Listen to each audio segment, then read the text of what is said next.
Hello everyone, welcome back to निया news and editorial analysis, जहां पर हम इम्पॉर्टेंट न्यूज़ और एडिटोरियल को एनालाइज करेंगे और इस पर्सपेक्टिव से एनालाइज करें कि हमारे एग्जाम्स में आने वाले कॉम्प्रिहेंशन के क्वेश्चंस हम सॉल्व कर पाएंगे, यानी कि हमारी रीडिंग स्किल्स इंप्रूव हो पाए और कुछ वोकैबुलरी भी हम देखेंगे जिससे कि हमारा वोकैब पावर भी इंप्रूव हो। आइए चलिए देखते हैं हमारा आज का एडिटोरियल। आज का एडिटोरियल बेस्ड है एक आर्टिकल, रिसेंटली सुप्रीम कोर्ट का एक जजमेंट आया है उस पर, ठीक है। A good divorce.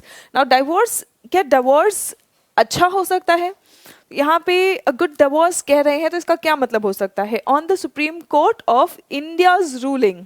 तो सुप्रीम कोर्ट ऑफ इंडिया ने कुछ जजमेंट पास किया है और ये जजमेंट ऐसा है कि मे बी डिवोर्स के लिए अच्छा बुरा, कैसे अच्छा कह रहे हैं तो कैसे अच्छा कह रहे हैं वो हम आर्टिकल में देखेंगे, ठीक है। एंड एज ऑलवेज हम लोग प्रोसीड करेंगे सबसे पहले वोकैबुलरी से। The first word discretionary. Discretionary का मतलब क्या होता है कि आपके पास अधिकार है, ठीक है। आपके पास अधिकार है मतलब आप ये समझ सकते हैं कि ऑप्शनल, मतलब ऐसा नहीं है कि आपके ऊपर कोई चीज़ कंपल्शन है, आपके विल पर, आपकी मर्जी पर बेस्ड है। जो हम कहते हैं ना मेरी मर्जी, तो वो डिस्क्रेशनरी है। मतलब अगर कहा जा रहा है कि हाँ ठीक है, मैंने कहा कि मैं 1,000 रुपए दूंगी, ठीक है, तो वो आपका हक नहीं बन गया है। वो 1,000 रुपए दूंगी वो डिस्क्रेशनरी है, मतलब मेरी मर्जी पर है, मेरा मन करेगा तो मैं दूंगी, मुझे सही लगेगा तो मैं दूंगी, ठीक है, right. So it is like discretionary, ठीक है। सो डिस्क्रेशनरी, द पावर और राइट टू डिसाइड और act accordingly to one's own judgment. आपके जजमेंट के अकॉर्डिंग आप डिसाइड कर सकते हैं, एक्ट कर सकते हैं, ठीक है। नाउ स्टिप्युलेटेड मतलब जो कहा गया है, whatever has been said, to say exactly and officially what must be done. मतलब ऑफिशियली जब आप सब गवर्नमेंट एग्जाम्स की तैयारी कर रहे हैं, जब आप अपने पोस्ट पर जाएंगे तो जैसा आपको कहा जाएगा वैसा आपको करना है। ये नहीं कि हर जगह आप मन मर्जी कर सकते हैं, कई जगह पे डिस्क्रेशन भी होगा, मतलब कई जगह अपनी मर्जी से, अपनी विवेक से आप फैसले ले सकते हैं, लेकिन कई जगह जैसा कहा जाएगा वैसा आपको करना होगा। स्टिप्युलेटेड, जैसा कहा गया है, ठीक है। रेक्ट का मतलब क्या होता है? रेक्ट का मतलब होता है बर्बाद कर देना, डिमोलिश कर देना, डैमेज कर देना। रिकग्नाइज का मतलब है किसी चीज को पहचान देना, सम्मान देना। क्वैश, क्वैश का मतलब होता है खारिज कर देना। To say that, and it is officially खारिज करना। To say that an official decision is no longer true और लीगल।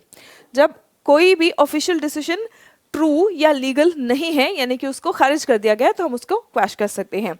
इररिट्रीवेबल, रिट्रीव करना मतलब जो चीज़ वापस पाया जा सके। इररिट्रीवेबल मतलब जो वापस नहीं पाया जा सकता, जो वापस ठीक नहीं किया जा सकता, ठीक है, तो हम उसको कहते हैं irretrievable. Not able to be retrieved और पुट राइट, इरिवर्सिबल, है ना। तो जैसे चेंजेस होते हैं, reversible changes and irreversible changes. So irreversible मतलब जिसको दोबारा से ठीक नहीं किया जा सकता, ठीक है। कोअर्शन, कोअर्स मतलब जोर जबरदस्ती, फोर्स, जोर जबरदस्ती या force. Coercion means force. Reconciliation, reconciliation का मतलब होता है सुलह। दो लोगों के बीच में लड़ाई हो रही है, हुई है, अगर आप उनके बीच में सुलह करवा दे रहे हैं, झगड़ा सॉल्व करवा दे रहे हैं, तो आपने रिकंसिलिएशन करवाया। तो आपने क्या किया? रिकंसिलिएशन करवाया। अगर दोनों के बीच में झगड़ा सॉल्व हो ही नहीं सकता तो it has become irretrievable, it has become irretrievable. Discrimination, discrimination का क्या मतलब होता है? भेदभाव। डिस्क्रिमिनेशन का सिंपल सा मतलब है भेदभाव। आइए चलिए देखते हैं आज का article. Now the article says it is a good divorce. तो कौन से डिवोर्स को गुड डिवोर्स कह रहे हैं? ठीक है, a good divorce on the Supreme Court of India's ruling, on the Supreme Court of India's ruling, ठीक है। Irretrievable breakdown of marriage should be a ground for divorce. ये अभी तक डिवोर्स के लिए कोई ग्राउंड नहीं था। इररिट्रीवेबल ब्रेकडाउन मतलब अगर कोई मैरिज ऐसा है जिसमें सुलह नहीं हो सकती है, भाई आपस में दोनों की बन ही नहीं रही है बिल्कुल, है ना, तो वो इररिट्रीवेबल ब्रेकडाउन है एंड इस ग्राउंड पर डिवोर्स ग्रांट किया जा सकता है, ठीक है। Not all marriages are happy, जरूरी नहीं है सब शादी होती खुशी खुशी है, लेकिन not all marriages are happy. Sometimes differences इतने ज़्यादा आ जाते हैं कि फिर उसमें लोग लड़ के एक दूसरे के खून के प्यासे होके रहे, उससे अच्छा है कि अलग अलग खुशी खुशी अपनी ज़िंदगी बिताएं, है ना। So not all marriages are happy and not all divorces are unhappy. कह रहे कि सारे डिवोर्सेस भी ज़रूरी नहीं है कि दुख की बात है, भाई दोनों साथ में रह के दुखी है तो उससे अच्छा कि अलग अलग खुश रहें, ठीक है। So divorces are unhappy.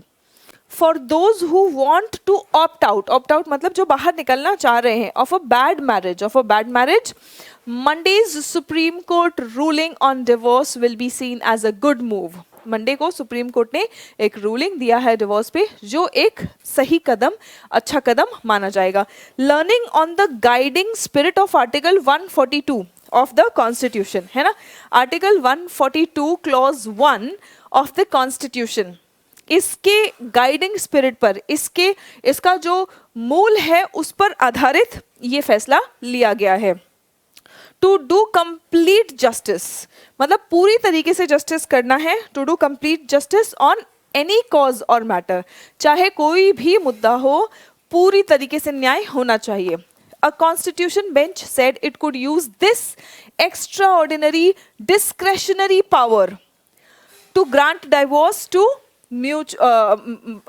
divorce by mutual consent to couples trapped in bitter marriages मतलब जहाँ पे सिर्फ कड़वाहट भरी है ना, तो ऐसे में अगर फंसे हुए कपल्स हैं तो उनको by mutual consent divorce grant किया जा सकता है। Now look at this, to use this extraordinary discretionary power, ये एक तो बहुत आम पावर नहीं है, ये एक्स्ट्राऑर्डिनरी डिस्क्रेशनरी पावर है, यानी कि अपना विवेक इस्तेमाल करके, ये विवेक सूझबूझ जजमेंट इस्तेमाल करके, जब सुप्रीम कोर्ट को लगे, जब कॉन्स्टिट्यूशन बेंच को लगे कि हाँ ये सही है, हमें ये करना चाहिए, है ना, ये उनके पास पावर है। अगर वो करना चाहे तो वो हाँ बोल देंगे, नहीं अगर उनको ये डिसीजन देना है तो मतलब उसके लिए उनके ऊपर कोई बाध्यता नहीं है, ये अपने विवेक से, अपनी सूझबूझ से, सोच समझ से वो डिसीजन दे रहे हैं। That is why we say it is an extraordinary discretionary power, ठीक है।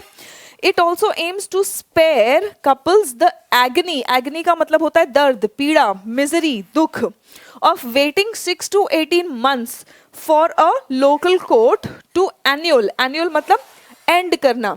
रिमेंबर, आप लोगों के एग्जामिनेशन में क्वेश्चंस आ जाते हैं, मैरिज को एन्यूल करने के लिए अगर कोई वर्ड है ना, तो एंड करने के लिए कोई वर्ड है तो वो एन्यूलमेंट आप यूज कर सकते हैं, ठीक है। Local court to annul it as stipulated under section 13B of the Hindu marriage act. So Hindu marriage act का जो सेक्शन 13B है उसमें ये कहा गया है कि 6 से 18 महीने तक का टाइम दिया जाना चाहिए कि आपस में भाई अगर सुलह हो जाए तो हो जाए, अदरवाइज उसके बाद ही डिवोर्स का फैसला लिया जाएगा, ठीक है। और ये कब का है, 1955 से बना हुआ ये एक्ट है। The bench headed by justice Sanjay Kishan Kaul observed that the law of divorce built predominantly on assigning fault, मतलब डिवोर्स का जो लॉ बना हुआ है ना वो इसी पे बना हुआ है कि जो मैन है वो वुमेन की गलती निकाले, वुमेन जो है वो मैन की गलती निकाले, गलतियां हैं, गलतियों से भरे हुए हैं तभी डिवोर्स हो। नहीं, कभी कभी ऐसा भी होता है कि गलतियां नहीं है दोनों में, बस दोनों की आपस में पट नहीं पा रही है ना। सो प्रिडोमिनेंटली जो डिवोर्स लॉ है वो इसी बात पे बना हुआ है कि तुम सामने वाले की गलती प्रूव करो, जो भी पार्टी हो, चाहे मैन हो चाहे वुमन हो, सामने वाले की गलती प्रूव करो, फिर उसके बाद में आपके डिवोर्स को ग्रांट मिलेगा। तो हम इससे आगे बढ़ के, कदम आगे बढ़ के, जरूरी नहीं है अब ऐसे में जबरदस्ती गलती निकालनी पड़ जाती है, जबरदस्ती गलती प्रूव करनी पड़ जाती है।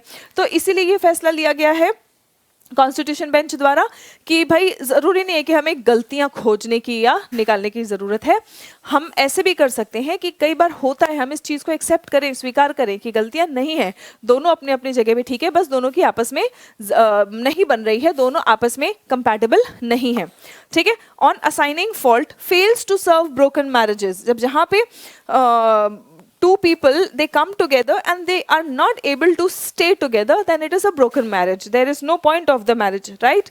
It pointed out that if a marriage is wrecked, मतलब अगर शादी एक्चुअल में टूट गई है ना, वो रह रहे हैं साथ में लेकिन उसका कोई मतलब नहीं है, बियॉन्ड होप मतलब कोई उम्मीद ही नहीं है उसके ठीक होने की।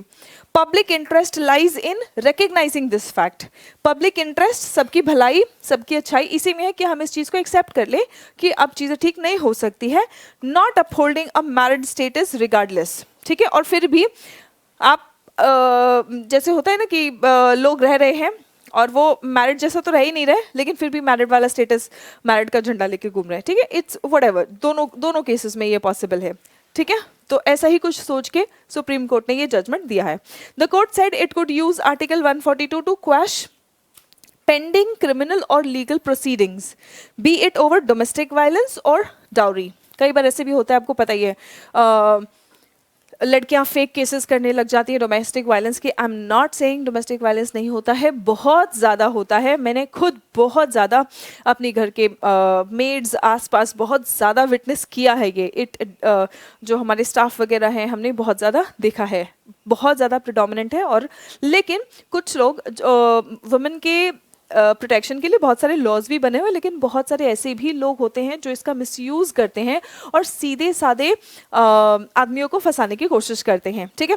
और डाउरी केसेस वगैरह भी बोल देंगे भाई मारपीट करता है, दहेज के लिए मारपीट करता है ना, तो ऐसा करके बहुत लोग फंसाते भी है। This is also a fact, right. Against the man और woman continuing in this strain the bench said, मतलब इसी बात को जो बेंच ने, कॉन्स्टिट्यूशन बेंच ने समझा, इसी को कंटिन्यू करते वक्त आगे उन्होंने क्या कहा, said the Supreme Court could grant divorce on the grounds of an irretrievable breakdown of marriage. यानी कि अगर सुप्रीम कोर्ट को लगता है, ऐसा नहीं है कि तुम्हारा हक बन गया, ठीक है, अगर सुप्रीम कोर्ट को लगता है, सारी चीज़ें सुनेंगे वो, सारी चीज़ें सुनने के बाद अगर उनको लगता है कि भाई ठीक है, मतलब नहीं बन पाएगी, इन दोनों की नहीं बन पाएगी, तो इस ग्राउंड पर डिवोर्स ग्रांट किया जा सकता है। If the separation is inevitable and the damage is irreparable, मतलब मालूम है कि दोनों अलग होंगे ही होंगे और इनके बीच में जो रिश्ते खराब हुए ये कभी ठीक नहीं हो सकते, इररिपेयरेबल है। अगर इस बात की पुष्टि और संतुष्टि सुप्रीम कोर्ट को होती है तो ही इसी ग्राउंड पे आपको डिवोर्स मिल सकता है। Under the Hindu marriage act irretrievable breakdown of marriage is not yet a ground of divorce। ध्यान रखें, हिंदू मैरिज एक्ट में अभी भी ये ग्राउंड फॉर डिवोर्स नहीं है, ठीक है। ये तो सुप्रीम कोर्ट कह रहे हैं कि अगर हमें इस बात की संतुष्टि दी जाए कि जो रिश्तों का खराब हुआ, रिश्तों में खराबी आई अब बिल्कुल ठीक नहीं हो सकती है, तब breakdown of irretrievable marriage consider किया जा सकता है। In this judgment there was a word of caution, alert किया है, ठीक है, there is a word of caution, सावधान रहें। The grant of divorce would not be a matter of right. इस मामले में तो ये नहीं कि कहीं पे भी किसी भी कोर्ट में जाके खड़े हो जाओ कि नहीं नहीं जज साहब हमारे साथ, हमारे तो बिल्कुल सब खराबी हो गया, अब नहीं ठीक हो सकता, हमारा तो हक है, हमें डिवोर्स मिलना चाहिए। नहीं, ये तुम्हारा हक नहीं बना है। जब तक कोर्ट संतुष्ट नहीं होता इस बात से, तब तक ये कोर्ट के ऊपर है, ये इस ग्राउंड पर आपको डिवोर्स ग्रांट किया जा सकता है, लेकिन ये कोर्ट के ऊपर है, ये तुम्हारा हक नहीं है, ठीक है। It's not a matter of right but a discretion which is to be exercised with great care. Supreme court ये भी कह रहा है कि कोर्ट को ये फैसला बहुत ही सूझबूझ के साथ और समझदारी के साथ में, बहुत केयर के साथ में, सावधानी के साथ में ये फैसला लेना है। Keeping in mind that complete justice is done to both the parties, किसी एक को नहीं, दोनों पार्टीज के साथ में पूर्ण न्याय हो, इस बात का ध्यान देते हुए ही इसको अपनी सूझबूझ के साथ में, अपने विवेक और बुद्धि का इस्तेमाल करके ही ये ग्राउंड को कंसिडर किया जा सकता है, ठीक है। ये डिवोर्स लेने वाले जो पार्टीज हैं उनका हक नहीं है। Several factors would be considered by the Supreme Court before invoking Article 142 in matrimonial cases. Matrimony का मतलब होता है शादी, matrimonial मतलब शादी से संबंधित cases, including duration of marriage, period of litigation. Litigation का मतलब होता है कोर्ट कचहरी का मामला, litigation, ठीक है। The time the couple has stayed apart, the nature of pending cases and attempts at reconciliation. Reconciliation मतलब सुलह करने की कितनी कोशिशें भी हुई है, ये सब चीज ध्यान में रखते हुए आगे फैसला लिया जाएगा। The court will have to be satisfied that the mutual agreement to divorce was not under coercion. Court को ये भी संतुष्टि दिलानी पड़ेगी, ये भी प्रूव करना पड़ेगा कि ये जो सामने आके म्यूचुअल कंसेंट दिखा रहे हैं, मतलब आपसी सहमति दिखा रहे हैं, ये भी किसी दबाव में नहीं है, ये अपनी अपनी मर्जी से है, ये भी कोर्ट को संतुष्ट करना पड़ेगा।